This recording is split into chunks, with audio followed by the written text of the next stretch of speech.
I'm Mickey Colton. And I'm Chad Dillon. And this is the Utica Rallycross Series for your final event of season number 4 here at the Dead Man's Curve Circuit. Dun dun dun! This is the most treacherous event of the year, though it's been made slightly less treacherous compared to last year. Chad? Yeah, a lot of the drivers noticed that the opening jump there in the final turns is too difficult because a lot of our drivers... On the first turn. Yeah. Pretty much, a lot of the drivers were falling off, and we had times where they were just trying to climb up the mountain, and they decided to design it a little better to give them a little bit more of an opportunity to actually test the course. Exactly, and that doesn't mean that this track is easy. Yeah. Even though they fixed that one thing, it's still going to be a treacherous event, and it's going to be a tough battle for the championship. And speaking of, we have 8 drivers that have a shot at the title, some more so than others. Yeah. I would say maybe there's 4 realistic chances and 4 outside chances. I mean, right now it's a battle between Chris Dodd and Stephen Carter. Let's get real there. These 2 drivers, as we see up here, but first man up is actually battling, which is a long shot, Chris Aurelio. Yeah, he has to finish pretty well, and Chris Dodd needs to struggle a bit this time around, but he still has a chance. Mark Holbert in the 3rd place position. He's got a good car, but he's up very early. Seth Cole, he's 7th on the board. Stephen Carter's going to be 10th. That's right in the middle. That could work. Chris Dodd's in 13th, followed by Ray Davis, who's another driver who's close. He could get something done. He's in the captain clutch area as well. So. Robert Piet looking for that win. He goes up late. He could be able to spoil this entire thing later into this event. And Zachary Fitzwater Sr., if Chris Dodd finishes anywhere higher than last, and Zachary Fitzwater finishes anywhere lower than first, he's done. He can't win the title. No. It's a very long shot. So first up, we have Chris Aurelio here. We'll see the difference here. They extended this bridge, so they give him a little more jumping room and combined the middle section for a final bridge to give him more. And as you can see, it's still very difficult as Chris Aurelio almost fell off of it. But he's going to make it to the end of that bridge and continue on the course as normal. The rest of this course is the exact same as last year. Yes. We have that middle section jump there that also tripped up a lot of drivers as well. A lot of the other course is very, very technical. A lot of dirt tracks in this course. I can't talk today, apparently. Chad, don't worry. I got it. It's a long day ahead of us. I know, and we got a long race going on today as Chris Aurelio works his way through a section of the course. One thing that's difficult for these drivers is that usually, because they're not allowed to make a test lap here. Yeah. This is his first time on the track this weekend. But what you can do is you can look at the track, you can kind of scout the track and remember your marks, but this track is so long, it's hard to remember all those different locations. You can't even, consistency is the way to win this racetrack. I mean, there's not like you can plow through it. It's a really, really short course. You have to be thorough throughout the whole process. You can't make any mistakes if you really want to get the top time. I know, it's almost like going from previous races, like you memorize Bristol to memorizing the Nürburgring. It's just, it's just crazy as he goes over that bridge. And this section is a place where you can gain some time. If you hit these jumps just like this. Oh, can he keep it going? Wow, that was probably one of the better runs we've seen. Yeah, great job for Chris Aurelio. If you can hit that, you could really add some gains to your run. Now, we've seen a lot of drivers do that cut there, what Chris Aurelio just did. There's obviously, you can do the turnaround, but a lot of drivers noticed last year it's faster to go straight, but it is a little risky. And remember, that's not breaking the course limits, because this series, there is no course limits. You just have to hit the checkpoints. Yeah, so doesn't matter how you get there. You just have to hit those checkpoints. Exactly, and it's fair enough to all the drivers because everyone can do it, and it makes it very interesting. Now, Chris Aurelio, not doing so bad here in the tail end of this course. A little stumble in the beginning, but was able to get some ground back. Yeah, Chris Aurelio's doing a decent job with his pink number 14 machine. As we go on to the final section of the course, now here's a section that some of our non-championship competitors have a little bit more of an advantage. Everyone else has run this section of the course, except Chris Aurelio. He ran it last year, but he has fewer runs comparatively, so this is going to be fairly new to him this year. Yeah, and Chris Aurelio handling it well, hit that opening jump very smoothly. Now the final stretch here, can he pull it off? Is the first man up with a good time. And Chris Aurelio, this is his 50th career start, one of only 2 drivers that is making their 50th career start, so he's looking for a good show today. And the final stretch. Oh, no! That's tragic. Makes contact with the wall, but a 2:51.31, not a bad time considering last year's top time was a 2:42. Yeah, so now next up is Conrad Wilson, double the successes. Now after that amazing run in the qualifier, he's hoping to do this, have the same luck in the tail end of this course if he can get there. Yep, as Oh, no! So Chris Aurelio makes it, but his teammate is going to flip at the start. Man. He was the fastest in the qualifier, and he's already out. That is tragic. Man. A disappointing end to the year for Conrad Wilson. Is next up, it's Mark Holbert for S3 Motorsports. Watch out for him today, because he was fast here last year as the one-off driver. Yeah, this finished fifth at Dead Man's Curve. This is his first start. Yeah, this is his first start, and this is where he got to put his name out there and got a name for himself, and that's why he's one of the best rookies we've had this season. Exactly. I mean, he had a little bit of a stumble around mid-season, but he's picked it back up. He's still in title contention. He has to finish good today, but he can't have Chris Dodd and Stephen Carter finish too well. Oh, I know, and that's going to be tough because those two drivers are very, very good. Yep, there's only 21 points to possibly gain here. So you really don't have much room for error. You have to make sure you have a big gap on your opponents. But Mark Holbert really did impress last year. 5th place in your debut at Dead Man's Curve. That is just an insane accomplishment. I mean, if you really think about it, though, if you can tackle the 2 big jumps in this, actually 3 big jumps, really, the rest of this course is a lot like his comfort zone. It's dirt tracks, it's where he fits in, and that's his best driving style. And wouldn't it be something to win the Arenacross Series Championship last year and win the Rallycross Series Championship the following year? Yeah, I know. It's going to be crazy. Now, here we go. Now, I've seen a lot of people take it slow so that they can build momentum going down to hit the speed for these double jumps. Yes, because if you get too rocky and you have to slow down and brake for that corner, wow. you just don't get that speed. And, that was a... Just as good as Chris Aurelio. I mean, they must have been watching some tape from last season because we had a lot of drivers that had to do that in order to even get a good time because they were falling. Only one did it successfully. Yes. And that was Anthony McCrury, who just dominated the course last year. He's not back this year. He used that prize money for winning the race and being the top free agent to just run some endurance racing. He put it into his other racing thing. He said, I'm done. One win and done. Apparently. Now, Mark Holbert really killed that whoop section there. Really, probably the smoothest I've seen since this track was developed. Yes, and Mark Holbert's working his way to these final stages of the course. He is another championship competitor, so he has less experience than some of the guys who aren't title competitors in this section of the course. What can he do? Oh, that was smooth. Yeah, it's very, very fast here through this section. Now, this is the last trip up here. If you can keep your car afloat, all tires on the ground, which is very hard to do in this final section if you're trying to go fast, we'll see how he can do it. Holbert must have been watching that race because he... oh, man, that was a close one, but he's able to get back on the ground. Endo's his car. I wasn't sure if you could do that here today, but he will do that. Going to the line. Wow! 2:42.96 just misses Anthony McCrury's record. Yeah, wow, that was a great one from Mark Holbert. We were right. We have to look out for that man. Next up, it's the Replacinator. Not replacing this time. It's Jeffrey Finguy for Finguy Saitomi Motorsports, and I'm happy that Jeffrey Finguy's back in the sport. You know, he's someone that always seemed to have potential, but just couldn't get a full-time ride. No, it was tough. Budgets, it's always a problem with a lot of these drivers, and I'm glad to see maybe if he can get a name for himself, get a good run here, either his team can pick up, or he might have to drop the team and go get a new one. But I'm just glad he's back. Yeah, and Jeffrey Finguy had a solid run in the qualifier. He's been really focusing on this event. He's been running, trying to find similar courses. Run smaller test ones. Yeah. Scouting out the area, looking at this place on Google Maps, and he's been really focused. He wants to succeed here today. So far, so good for Jeffrey Finguy. Now, I've seen it's nice to see the drivers able to actually test the course. I remember last season, a lot of them were just, most of the time, they were just trying to climb up that little mountain section in the first jump. Yeah, exactly. That first jump was a little too difficult last year.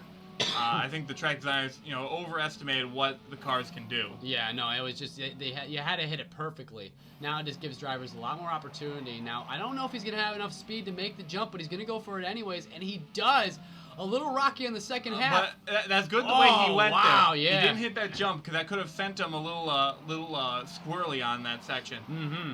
Now, so far, a really good run for Jeffrey Finguy. Now, he just has to handle this whoop section just as smooth as Mark Holbert, and it's not going to be. He's getting rocked around on that whoop section. It's going to be a tough one for him. Now, pretty much the rest of this racetrack is going to be familiar to him because he did run the qualifier, so... Yes, I remember last year, I don't think he made the event, so he missed the show last year. So this will be good redemption for Jeffrey Finguy, just to make the event. But he's tracking fairly all right. He's going to see if he can work his way towards Mark Holbert's top time. Holbert was a little quick, though. I'm not sure if this will be able to do it, but if he can make the final section really well, he might be able to have something. Yes, I mean, he did do pretty well in the final. I mean, he did make it to the show, so his time has to be pretty respectable. And so far, so good. A pretty clean entrance into the final stretch. Over the hump, almost flips the car over, but is able to keep afloat. Now, Mark Holbert struggled in this section. He endoed his car on one of these sections here, so if Jeffrey Finguy can stay calm, he might have something for him. A lot of speed. He is smooth. Coming to the line, Jeffrey Finguy, car number 29. Oh, no! He would have beaten it, but my! He got wedged in there. He had to do a little three-point turn. Coming to the line, man. 2:43.12. He would have killed Mark Holbert's time. Wow! That is a shame, but, Jeffrey Finguy, second place is still a commendable effort. Yes. Great job for Jeffrey Finguy. Next up, we have the Dirt Devil himself, Tyler Benoit, in the end of his season's 4 appearance. Yes, and we mentioned earlier that Chris Aurelio was in his 50th start and that only one other driver was making that accomplishment. Yep. Tyler Benoit is the other one. He's been in every single Utica Rallycross race since we dropped the green flag at Yuma in Season 1. Same for Chris Aurelio, and both of them are still here today and competing just as good as they've always have. Now this year he might not be going for the championship, but last year he was battling it out with Tyler Kalesa in probably the most intense Dead Man's Curve race events we've had. Yes, and he was able to win it in a tiebreaker. Yes. But here he goes, pretty smooth for the first half of this course so far. Was able to hit the entranceway, which tripped up a lot of drivers last year. Now let's see how he can do in the second jump coming up. Now I've heard some people rumor that you could gain a lot of ground by cutting that corner, but I haven't seen anyone try that yet. It's a little risky because if you don't make the jump, you're just going to be screwed for time. It's going to throw like 30 seconds onto your time. Here goes Tyler Benoit. Let's see if he can make that double jump over here, see if he can capitalize on that time, get a title contending time. He makes the first jump. Can he make the second? Oh, no! Tragic. He does not make that second jump. And this is going to slow him down pretty bad. Well, what's hard is that in order for anyone to even get the top time, they're going to have to do that double jump. And that's going to put a lot of pressure on the new drivers this season in this race. Because Mark Holbert was able to get it done. And that was a pretty cool wall ride that Tyler Benoit did there. Showing a little bit of style and flavor to the sport. And he actually showed us that if you go into the whoop section slow enough at the right speed, you're able to hit him. And he was probably the smoothest to go, just like Mark Holbert. Really uncharacteristic move there by Tyler Benoit. Spun out the car in that section there. Got a little bit too much speed in that corner. Just ended up sending it backwards. Lost a little bit of time there as well. But still a pretty steady run. Probably on pace with Chris Aurelio, but see how he can finish. Really using those track limits there. He's really riding the rim in some sections. All right, now here he's also familiar with this course here. He did have to run the qualifier to get in, so let's see how he can do in his second time around. Yep, and he did fairly well in the qualifier too. Got a top 5 time. Hits the side wall there. That's going to hurt him a little bit, but how can he do? Final straightaway. He's got to deal with all these bumps. It's going to be difficult. Coming to the line and whoa! Almost pulled a Mark Holbert there. But here he goes in the final stretch. As long as he doesn't hit a pylon like Jeffrey Finguy, can he finish it out? And he's going to weave through them all. Do it all. 2:47.49. Not too bad considering. And we've been seeing tandem already in this event. The second Benoit Motorsports car goes up. It's Cody Smart. Now, I would like to point out Cody Smart's objective is to make top 10 in this in order to get a ride from Benoit Motorsports for next season. Yes, and Cody Smart already beat the first objective, which was make the race itself. Yes. So he's already here. Just has to finish well today. And, I say just has to finish well. That is not an easy feat. I mean, look at the times so far posted. Compared to last season, these times are they are great. Only one driver cracked 3 minutes last year. And we already got 4. That was Anthony McCrury. So Cody Smart has a lot on his plate. But, he's a bright young man. I mean, he will, at the current moment, be 5th at the very least. Because he passed Conrad Wilson, who wrecked early on. But he doesn't want to settle for 5th. He wants to go for the top of the charts. He wants to really impress and get that ride locked up for next year. Now, the tough spot here is that in the qualifier, he just barely made it. So it's not like he really showed anything impressive yet. He goes for it, and he does it! Wow! Cody Smart makes a risky move, but pulls it off. Now, Tyler Benoit's already finished, so he's watching Cody Smart up to bat, and he's probably impressed with that maneuver there. Here we go, onto the bridge jump. We'll see if he can make that double jump over there. Oh! He hooks the fence! Side! Oh, no! That's tragic. for Cody Smart. Oh, man. He's on his. If this was last year, this might be a top 10 time since not many Yeah. drivers finished last year. But I'm not too sure this time around. We'll have to see if he gets lucky. Now a championship competitor. It's Seth, the Stuntman Cole, and he's going to enjoy running this Dead Man's Curve course. It's probably one of his favorite courses of the season. Now, he doesn't have that crazy jump in the beginning. He was a little sad, but he does have the big jump in the second section that he loves dearly. Seth Cole, he loves hitting all these ridiculous jumps, and yeah, I feel he's grateful to be in the championship hunt this year, because last year, despite 2 wins, he was actually on the outside looking in going into this event. He did finish 3rd in points at the end of it all, but now he is a comeback story if we were to talk about it, because he started this season in last place, and he's able to come back and be in championship contention. That means he's had a pretty darn good season. Seth Cole is a very impressive driver. A lot of people, don't give him the credit he deserves. Oh yeah, he just likes to drive his car fast and drive it off stuff. Oh no, he's a very respected driver. He's a very talented wheelman. Ooh. Oh, as I say that, tries for that risky maneuver, but didn't have the same speed that Cody Smart had. Yeah, Cody Smart hit that flawlessly. He just had a unlucky break there when he clipped the fence, but Seth Cole ready to go up into the second jump and see if he approaches it the same way everyone else has and slows it down. Now, I think some people are going to be worried here because we saw Cody Smart clip that fence. Yeah, so they're going to be a little more hesitant.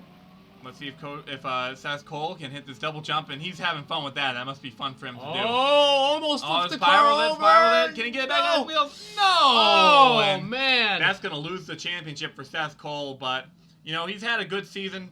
I think he's going to be happy they at least hit a fun jump. Yes, and I know it's a tough break for him, but again, good run, at least in the first half. Yeah, he'll probably be back next year. Oh, no, Scott Roush! We didn't even get a chance to announce him, but he flies over. He's the only one to fall in the new opening section. I didn't think anyone would have a problem there, but Scott Roush managed to have one. So he's going to have to backtrack to hit those couple checkpoints that he missed from falling over, but oh, man. It's tragic to lose the race in that first corner, but, Scott Roush, I can't, put him down too much because this is literally his first career start. Oh, yeah. No, I mean, he did the qualifier, which, by the way, fantastic qualifier run for Scott Roush. Yeah, 4th place overall in that event. That was really impressive for him, but Scott Roush, he's shaking up a little bit.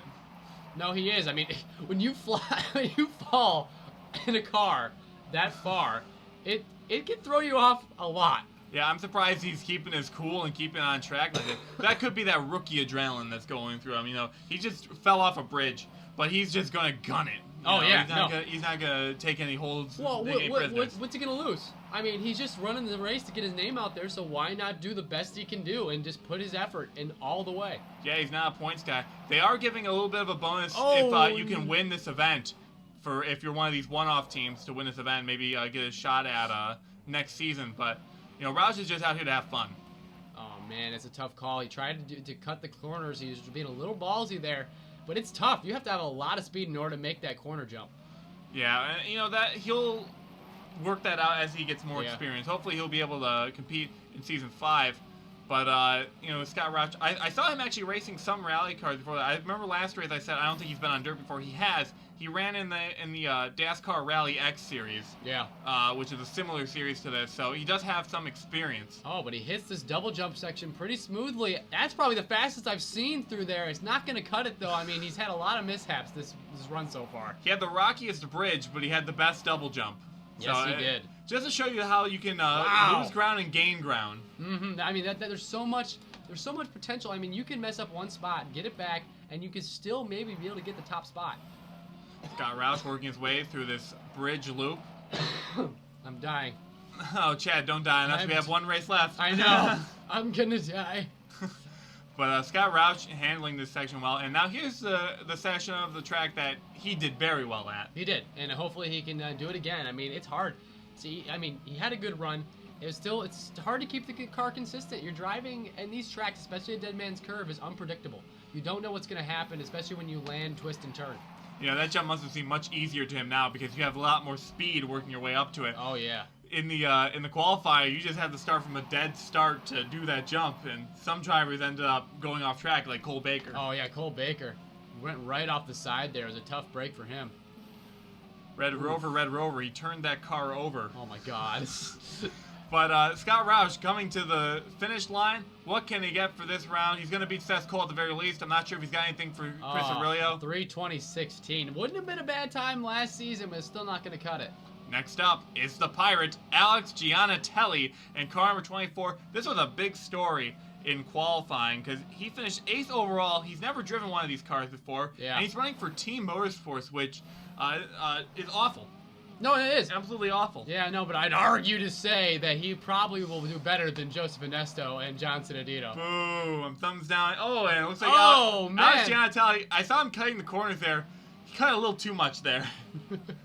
I mean, he's just going to try his best here. I mean, this is a very threatening racetrack. I mean, anybody in their first time out is going to be a little disoriented. But the stuff he's seen on the seas out there, I mean, he probably isn't as threatened as some of these other drivers. On the seas, he's in a mountain range. That's completely polar opposite of what he's used to doing.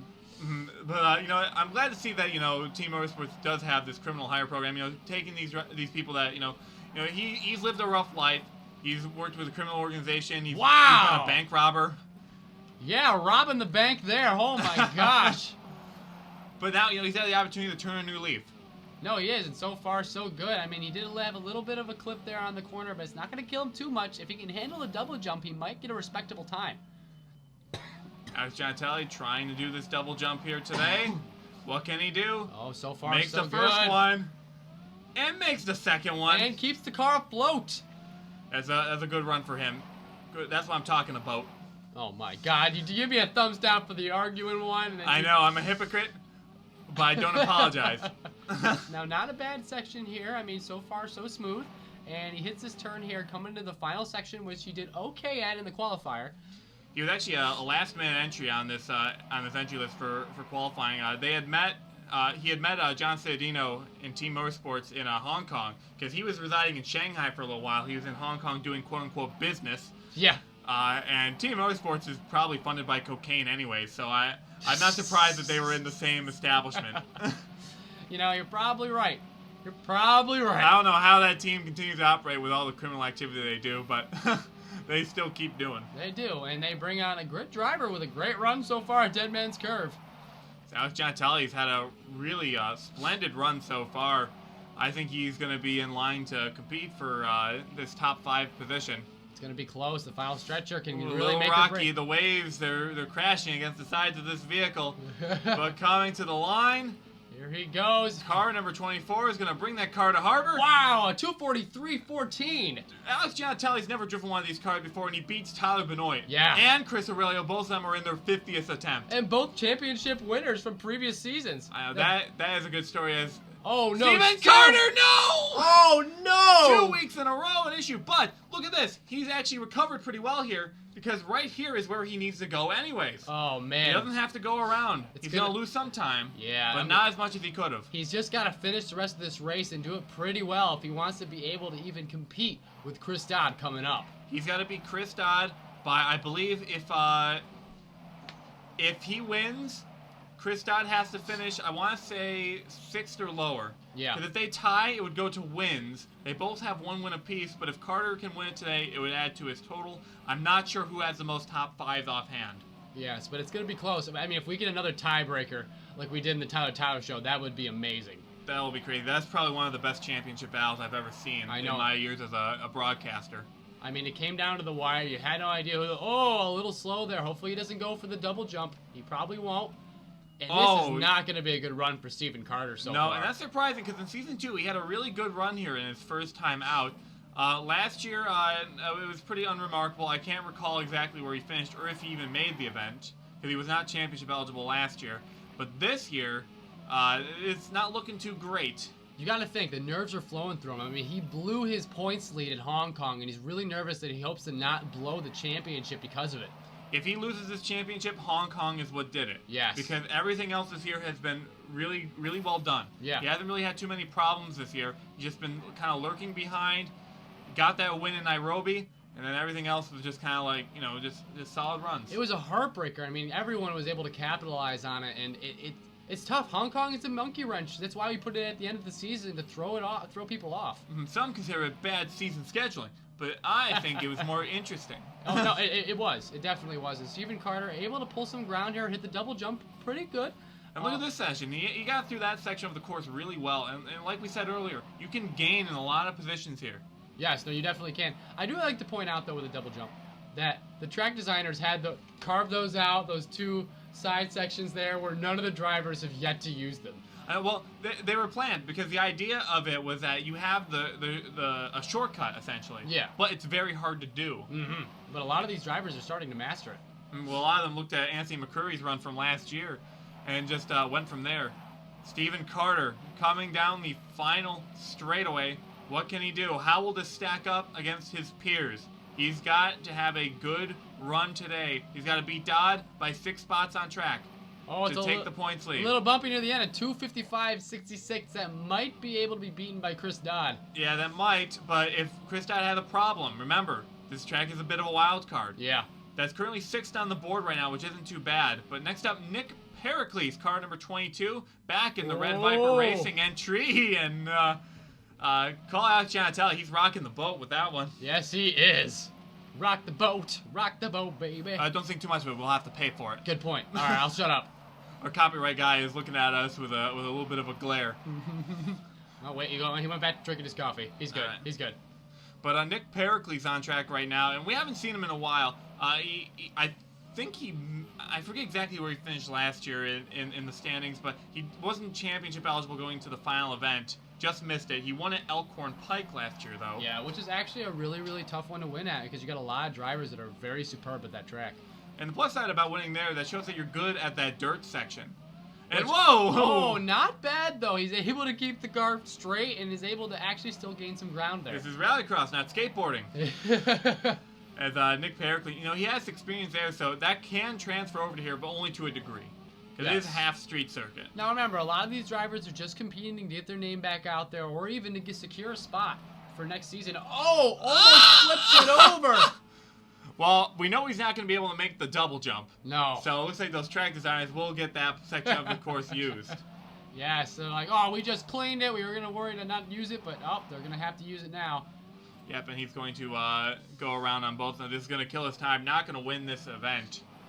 But, he's going to still try and see if he can get a solid effort out of it today. He didn't have to double back on the first section of the course, which a lot of drivers had to do last year. Yeah.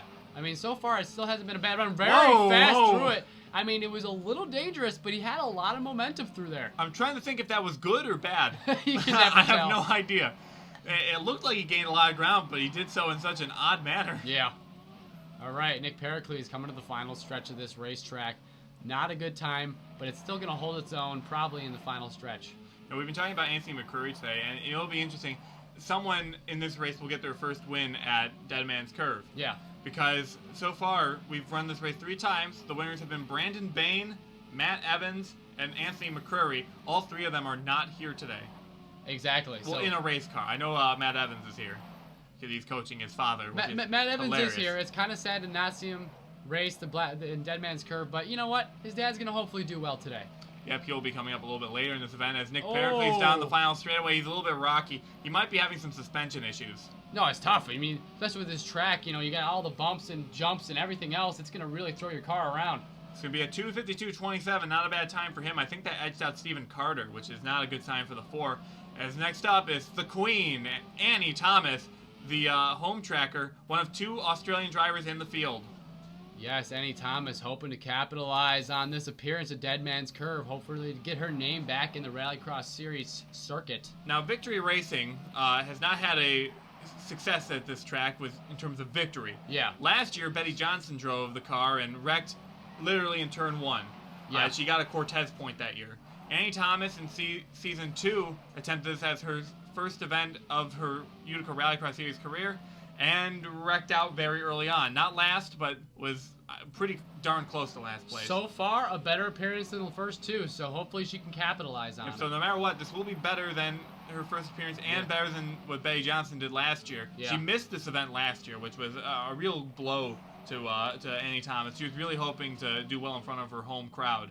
Oh, I know. It's tough. You got a lot of pressure on your shoulders, especially when you got your family and friends all around. It's tough.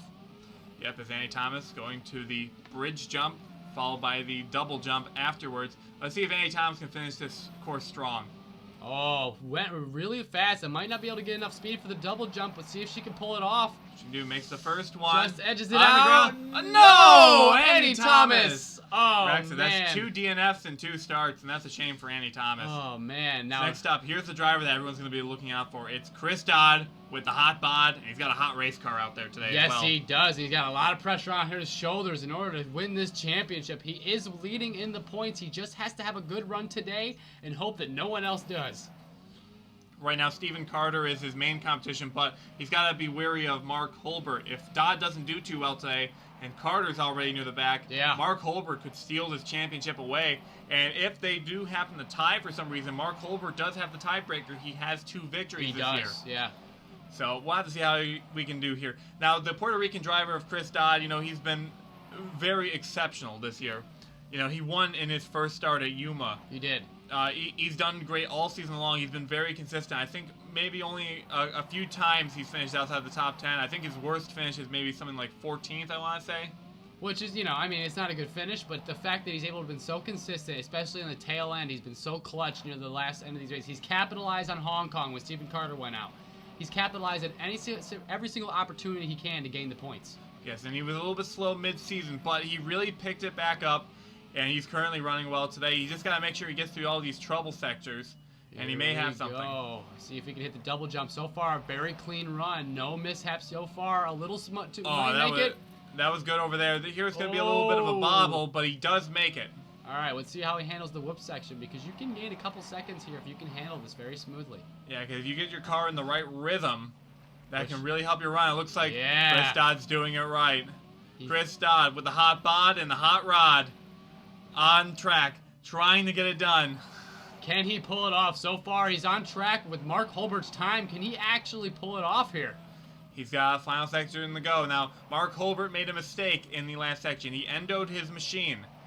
Chris Dodd, if he can run the section smoothly, he can get it done. But this will be literally the first time he's ever tackled this section. It's the first time he's ever done the entire course, and look how he's plowing through it. I know, he's doing such an exceptional job, and I'm so impressed with this young man. Even if he doesn't get the win today, I will be impressed with Chris Dodd's season so far. All right, here we go. We're in the tail end of it here, as hopefully he can keep his car on the ground, steady as can be, and doesn't hit a pylon like Jeffrey Finguy, because Jeffrey Finguy had an amazing run spoiled by it.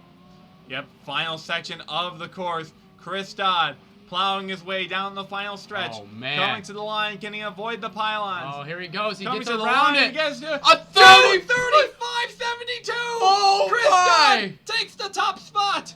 Beats Mark Holbert. Beats Stephen Carter. And we've got a report.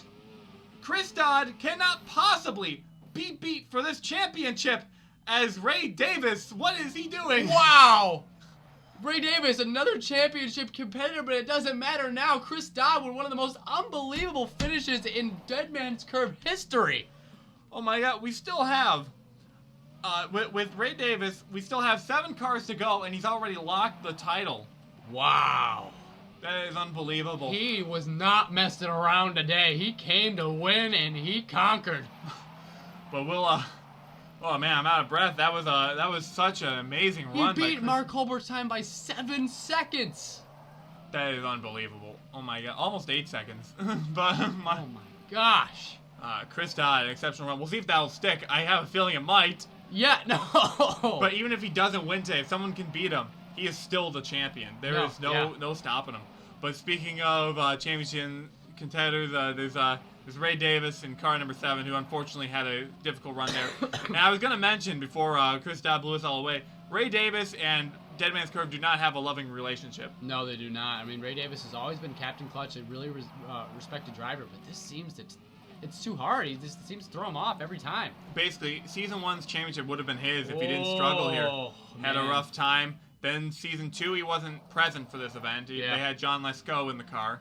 Then Season 3, he was in the qualifier for a different team.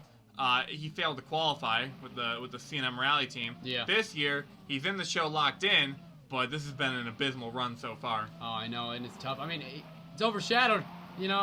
Chris Dodd is an amazing run right before him. It probably threw him off a little bit because everyone watching this went nuts. And whoa, what is he Oh, doing? no, he's going So down the much mountain. fast. He's going down the mountain. Man. Ray Davis just Billy Bishoped off that corner, and yeah, this is gonna. I don't think this is gonna be a good time. I mean, it doesn't really matter at this point. The main goal is that he's trying to stay in the top 10 in points, which I think he will do, since a lot of your drivers outside of the top 10 didn't make it in. Now, to mention the top 10, the top 10 is important because that's where you get cash bonuses. And a lot of those help the drivers compete for next season. So if you miss that top 10, you may not have that same funding as you did going into this year. Oh, no! Ray Davis! He's still going, though. Even though with all the mishaps, he's still trying to finish it out. That is persistence incarnate, and I think Seth Cole was like that one. I see him over there, because we're located down by the finish line. Yeah. In one of the booths over there. Seth Cole's down here, and he was just going nuts over there in Victory Lane. I'm still watching the victory dance of Chris Dodd over there on the sidelines. Man. Oh, he's gotten a lot of handshakes so far. His hands are going to be sore by the end of this one. Oh my gosh, that run! I can't stop thinking about it. That was amazing. If you could frame that. If he manages, which I think he will, but if he manages to hold on to first, he would have won the first and the last race of this season. That's bookending it, man. Yeah. No, that is an impressive season for a man, a rookie even. But we can't count him as the winner yet because we still have a lot of exceptional drivers coming up. Good point. As Ray Davis is going to limp that number 7 machine to the line. This has been one to remember, maybe not for the best reasons. Oh man, a 3:37.27. Not a good run for Ray Davis, but I'm so glad that Ray Davis is back in the sport. No, it is great to see him back. Next up is Neil Evans, which was coached by his son, the Black Mamba, and he's not going to make it through there. Oh, no! He almost wrecked it out. But luckily, like Stephen Carter, he's able to probably get back on track a little faster than the others because he's right near the first checkpoint. Yes, he is, though. He's having some issues here. No, it's tough. His whole car's thrown off. Now, we discussed this. We knew that he was going to have some problems here because we thought the entire season was out of his comfort zone. This is to a whole other level out of his comfort zone. Indeed. Before this year, all he was racing was he's racing Ford sports cars in kind of like a sports car league in America, like paved circuit, not too much elevation shift. And he also raced stock cars. Yeah, he raced for Evans Engineering Incorporated in the stock cars. But this is something he's never done before. And I was talking to him beforehand. He was like, I don't know how Matt does it. Yeah. He was like, I wouldn't know heads or tails how to handle this course, but you know, his son has been working it, has helped him out, working his way through it. Not a good decision there for Neil Evans, and I think that's just a thing of he's getting a little too aggressive. Maybe he should be a little bit more easy on the he tries car. to get back on the track, but no, he can't. Can he get the grip to get back on the track? This is going to be hard. He's on an angle here, and oh no, Neil Evans might be the new Billy Bishop here as he slowly goes down the mountain. He can't get the momentum. He's got to go all the way down to the bottom, and man. Oh god. Well, he's close to the finish. Yeah, I know. If he just skips all the checkpoints, he might actually be able to have a good time. But he can't do that. He has to hit the checkpoints, and I'm getting deja vu to Ecuador in season 2. Yes. If you remember that finish, you have to scale this large mountain that was in the middle of a valley. And Neil Evans is going to be one of those few drivers to get to attempt that again. Oh, man. That was it. That's a heartbreaker. I mean, he just got to hopefully finish. We actually don't have that many DNFs so far. Pretty much just like any normal race so far. And if he finishes, it won't be that great, but it'll be better than it makes else. Ray Davis' time seem a lot better by comparison. Yeah, that's a good point. Now, he's going for the double jumps here. He's actually hitting it pretty cleanly. Can he get over? He does. Yeah, he will get it done, and gets a little bit of air, a little hang time in that number 17 machine as the Black Mamba, now the Brown Mamba with all that dust on it. That car, I don't know how they keep it pristine going onto the track. They must keep that thing plastic wrapped. I wouldn't even clean it, especially if you got 2 dirt races in a row. You know, I mean, like, just forget about it. But, they like keeping up that image, though, so they try to keep it looking nice and spiffy. That's a good point. Now, Neil Evans going to the tail end of this course now. Man, that was an odd run. Yeah. And I want to bring up something you mentioned, Chad, about the DNFs. We haven't had too many this race, and really it's been all season saying these drivers have been getting better and better. Yeah. Like, we've had very low attrition in most races. Usually either some had 0, and I think, like, the most we've seen, like, some had, like, 4, I think the occasional 5, but like we haven't seen too much more than that. It hasn't been like an Amherst scenario where like half the field's gone. Well, I mean, that was the point of that racetrack, was to try and throw people off and make them fall. But, you know, I've noticed a lot of drivers, the only places they really DNF are at the troublesome spots, like the really hard spots of each course.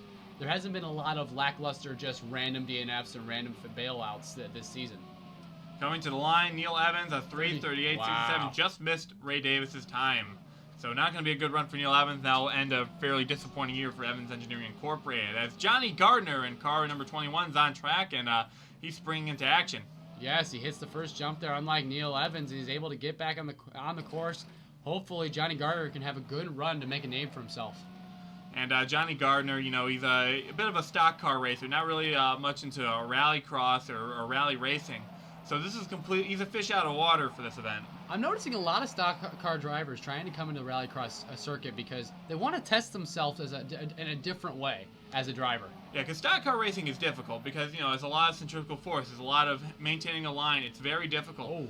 But, you know, this is a whole different monster. Oh, no, it is, especially with this being his first start in rallycross. I mean, whenever you see drivers like that do well their first run up, like Chris Dodd, I mean, he's a rookie to the sport, and yes, he's had a fantastic season, but pulling out a 2:35.72 for his first time up is crazy. Mm-hmm. But the thing that helps him out is he has a rally background. He used to race rally in Puerto Rico. Yeah. He would race rally in the United States. Though he also does have stock car experience, a lot of dirt track racing experience as well, modifieds and whatnot. Yeah. So Dodd is a pretty good all-around racer.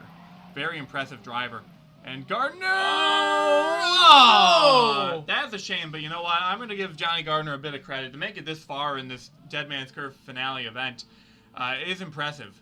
You know, Gardner had no experience coming into this. And now Zachary Fitzwater Sr., Big Papa, doesn't really have the same stakes as he did at the start of this event. Yeah, Chris Dodd pretty much ruined that for every single other championship competitor, but you know what? That's what you got to do to win a championship. And oh, he flipped his car! Oh, no!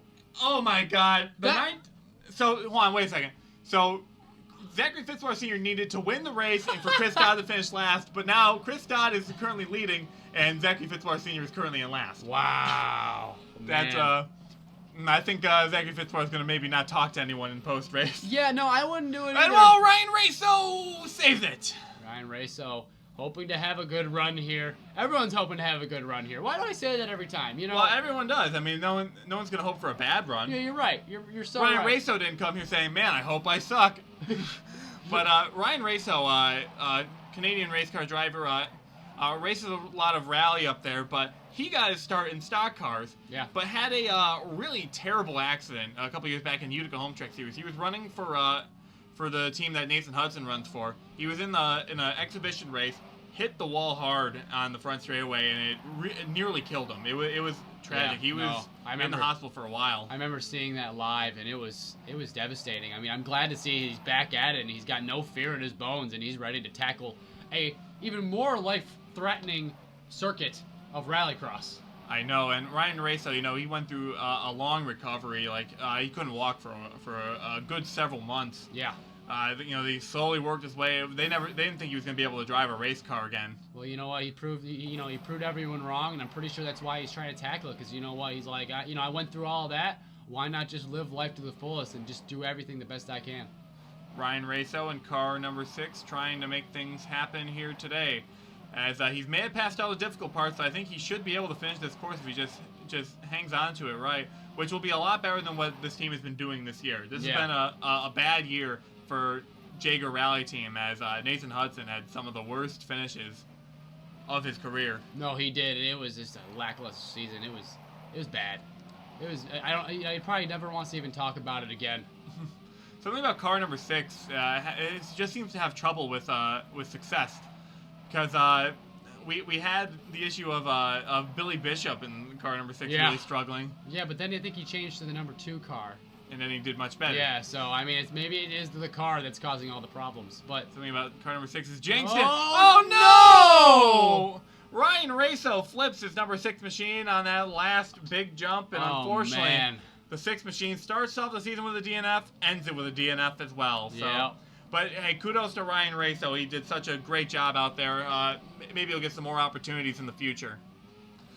Next up is Robert Piet, the Flying Dutchman here. We're getting to the tail end of this race event. Now, Robert Piet is a championship competitor, but he cannot win the title because Chris Dodd is currently leading. Dodd won't be able to be knocked back far enough for Piet to capitalize. So Piet's mostly just racing to either try and steal the win or just gain as many points as he can. Oh, exactly. I mean, it's all about funding for your team at this point. Get the best you can. And, you know, it's funny. Chris Dodd doesn't know it, but he crushed our dreams. You know, him just wiping away the floor, just cleaning out the competition, made us an uninteresting broadcast today. Yeah, that's unfortunate. You know, we didn't have that, you know, the high stakes, the tension, and the... And you know, all the exciting stuff there, but you know, it was still an impressive win. Oh, man. So close, he almost popped over the lip there. I mean, I'm just tuckered out by freaking out about how amazing the run was. I mean, that took a lot out of me to... Oh, man. Robert Piet, I think this is his... I want to say it's his first time doing this course because he missed the race last year. Yeah. So this is his first time on the Dead Man's Curve circuit, which... Again, as we've been saying, it's so different to anything that anyone could possibly experience. The folks at home may think, oh, okay, maybe... I mean, a lot of it, you know, just kind of twists and turns, but it's a little bit more than that. I mean, no, you know, the thing is, most of the track, like, once you get through this section, right, it's pretty normal. I mean, yes, you have these double jumps, but if the jumps weren't there, it's just a normal dirt track. But the jumps and everything else, trying to be consistent... Oh, whoa! Like, continue, Chad. Like what I like to point out is in most of the races we have in the Rallycross Series circuit is that there's one lethal part, there's one difficult part to each race. Where Dead Man's Curve has 4. It has many different places that you can mess up and you can screw up, and it challenges every aspect of you as a driver. Robert Piet is a little squirrely in that section of the course, but Robert Piet, you know, handling this course fairly well. He's had a couple hiccups this run. I don't think it's going to be a top time. He's not going to be Chris Dodd, but. You know, Robert Piet has had a great season. It's not going to yield any victories. You know, in the record books, it won't look as impressive, like, oh, this guy had no wins this year. But, you know, Robert Piet was very consistent, a lot of podium finishes. Yeah. Really broke that 10th, 11th streak that he had from last season. And he's really shown himself to be a very competent driver, you know, the hobby racer. I mean, I would say he's probably one of the most improved drivers of this series, of this season, so... Oh, yeah, if we were getting out superlatives, that would definitely be one that he would be in the running for, because he's really picked up the pace from last year. Considering I think he just barely made the top 10 in points last year. No, he did. It was a close call, but here we go to the final stretch here for Robert Piet. What can he do?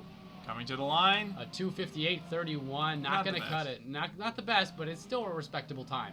And now we've had a long season, Chad. We've had a lot of runs this year, and it's going to end on a high note. We have Esteves Cortez, the Phoenix, closing out our Season 4 as the final driver to go up tonight. Let's see if he can get that elusive victory today. Yes, can spoil Chris Dodd's amazing 2:35.72, and almost goes. He hangs on to it. Yes, he's able to keep going. Now it's tough to beat that time because you have to have a flawless run. I'm pretty sure Chris Dodd didn't mess up anywhere. Yeah, I can't think of any times where Dodd I was worried about him. Oh, but, man, hits the... Oh, he still has some speed, but... that's going to stall him out. I'm Yeah. not sure if he'll be able to win it this time, but he can maybe pick it up. You know, if he can get some sections really flawless, he might be able to pull something out. But Cortez, not really a driver you would consider at this track. He's only raced here once in Season 1, didn't do very well. Yeah. And he's considered a driver that typically doesn't do very well. Now, yeah, that's the thing, is if anyone were to look at his previous highlights before this season, they would think that how did he even make it to Dead Man's Curve?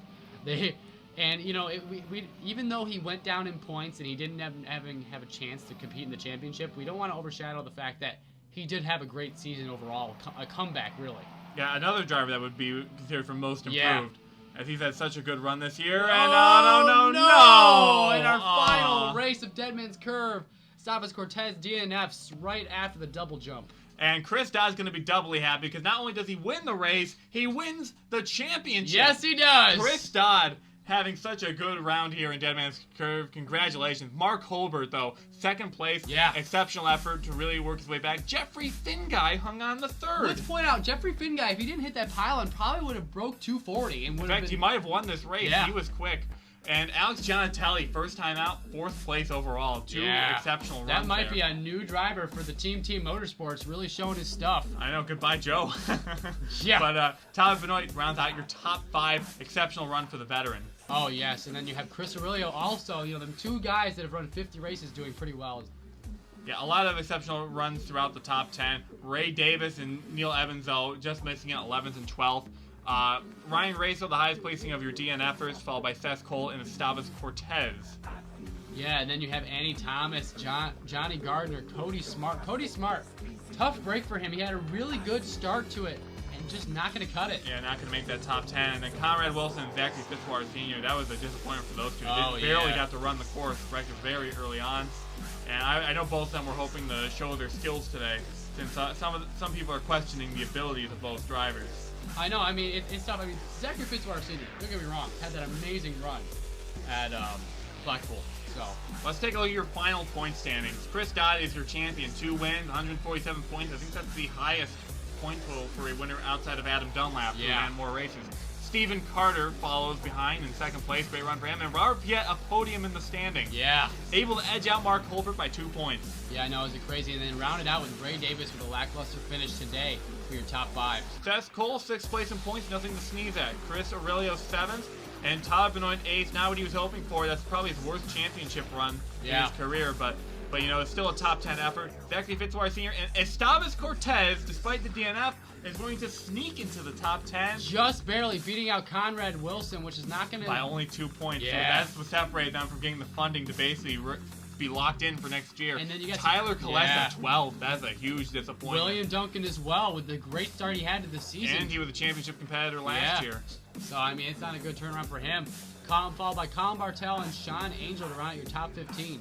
Nathan Hudson, 16th in points, followed by Matt Dool. Joseph Inesto, despite running every race, unable to beat Nathan Hudson and Matt Dool on track, which is disappointing for him. Anthony Lopez and Matt Evans running out the top 20. Then it was Neil Evans, James Silverfox, Caitlin Stringer, Jeffrey Finguy, and Alex Gianatelli, your top 25. Then you have Nick Pericles, Scott Roush, Ryan Raso, Annie Thomas, and Johnny Gardner rounding out your top 30.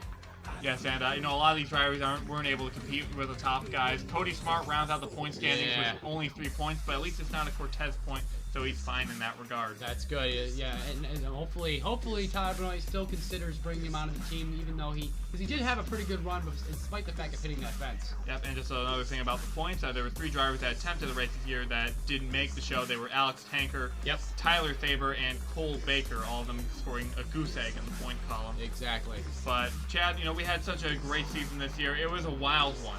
Yes, it was. We had lots of lead changes as far as the top of the points there, and it was an amazing season to watch. A lot of these rookies battling it out all year long. It was probably one of my favorite seasons. For most of the year, it was about 10 cars that could have been anybody that could have been on top of the stack. And it ended up being Chris Dodd, who won race 1, his debut event. He wins the final event of the year, the bookend it. Yeah. He wins the championship and Rookie of the Year. Yeah. He swept this year, and Chris Dodd just had such an excellent run all season long. I'm so impressed by that. He is prepared to be probably one of the biggest superstars in the next coming season. So there's a reason he's car number 1, because he truly is number 1 yes, out there. He My is. God. Man, we've had some great stories this season. Obviously, we pointed out with Esteban Cortez and his amazing comeback as a driver. We had some stunners like, Matt Evans dropping out as the Black Mamba, bringing his dad into the race. Mm-hmm. We had rookie winners all season long. The rookies outclassed the veterans this year. Mark Holbert, Zachary Fitzwater, Caitlin Stringer was able to win the race this year. First run. Sean Angel won in his rookie season. So many solid runs. Stephen Carter was really the only veteran out there that was really keeping tabs on these young kids. I know, and it's a shame the fact, that Hong Kong really spoiled it for him as far as Stephen Carter's goes. That really killed him in the points, and I think it really might have put a monkey wrench and changed that final event if he didn't do so. Yeah, but, considering that team, last year they were a little bit under the radar. Yeah. This year to at least be in championship contention, be second in points, that is a big thing for that team, for the Allen Racing family, that pilots that number 5 machine. It is a heartbreaker for him to not win the championship, but they can't keep their heads down for long. They got to get ready for the next season and get ready to battle this amazing rookie that's coming on the scene. And I cannot wait to see what the drivers from this season that return next year will do. Plus, I can't wait to see which rookies from this one-off event will be in it next year. Yeah. Alex Giannatelli really impressed me. Yeah. And Scott Roush, 10th place in this event. That was pretty impressive as well. I wouldn't be surprised if someone picked him up for next year because it was such a solid run for him. No, it was. I mean, same with the qualifier. They were both really, really good runs by him, and it's nice to see a lot of these drivers coming up. I mean, it's sad to see a lot of our veterans starting to drop out, but, you know, nonetheless, I like seeing new talent come into the scene, and I'm really excited for Season 5. Yep, and speaking of, we are ending Season 4 right now. This has been a great season. I'm really happy with how everything turned out, and I want to thank, you know, all the drivers, all the competitors for being there, all of our staff and officials for being at the track week in, week out, and putting on a good show. Plus, I want to thank especially you, the fans, for keeping the series going, giving us some support, and really, really enjoying what we do. It means a lot to us to come here every week and give you a top quality event. You know, we've been doing this for a long time now, and I love sitting next to you in the booth, Mickey. I love it. I love it. Same here, Chad. Though sometimes I don't know. But wow, really? We're gonna end it on that note, huh? End it on a sour note. But Season 5 will happen eventually. We're hoping that maybe it'll be around later this year, maybe next year. Yep. We'll have Season 5. Keep tabs on the Utica Home Track Series channel and the Utica Home Track Series Facebook page and Utica Rallycross Series wiki for information on that. Plus, we may have a little bit of a surprise for you coming up in the upcoming week. So keep an eye out on social media and on the wiki and on YouTube for updates about that special thing. This special surprise. All right, well, it's been a great season so far, and I'm ready to go on to the next one. Yep, and I could use that much-needed vacation. Yes, yes, indeed. So, from everyone here at the Utica Rallycross Series, I'm Mickey Colton. And I'm Chad Dillon. And this was the Utica Rallycross Series. Thank you for watching.